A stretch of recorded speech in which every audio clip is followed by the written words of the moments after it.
അർജുനനെ ലോകത്തിലെ ഏറ്റവും മികച്ച വില്ലാളിയാക്കാൻ. ദ്രോണാചാര്യർ ചോദിച്ചത് ഏകലവ്യന്റെ വലതു കൈയിലെ തള്ളവിരൽ. ഒരു നിമിഷം പോലും മടിക്കാതെ അവനത് മുറിച്ചു നൽകി. നിലത്തു വീണു തെറിച്ച ആ ചോരത്തുള്ളികൾക്കൊപ്പം ആ വില്ലാളിയുടെ കഥയും കഴിഞ്ഞെന്ന് ലോകം കരുതി. പക്ഷേ ലോകത്തിന് തെറ്റി.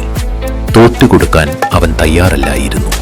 കാടിന്റെ വിജനതയിൽ മറ്റു വിരലുകൾ കൊണ്ട് അവൻ വീണ്ടും വില്ലേന്തി.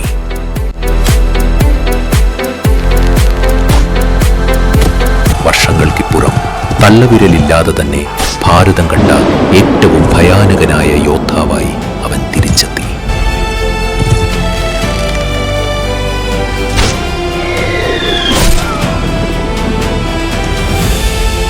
ഈ തിരിച്ചുവരവ് കൃഷ്ണൻ അറിഞ്ഞു. ദ്രോണരുടെ തന്ത്രം പാടെ പാളിയിരിക്കുന്നു. കുരുക്ഷേത്രത്തിൽ ഏകലവ്യൻ ഇറങ്ങിയാൽ അർജുനന്റെ വില്ലാളിപ്പട്ടവും പോകും, ധർമ്മത്തിന്റെ യുദ്ധവും തോൽക്കും. അവിടെ വെച്ച് കാലത്തിന്റെ ഗതിയെ തന്നെ മാറ്റിമറിച്ച ആ തീരുമാനം കൃഷ്ണനെടുത്തു.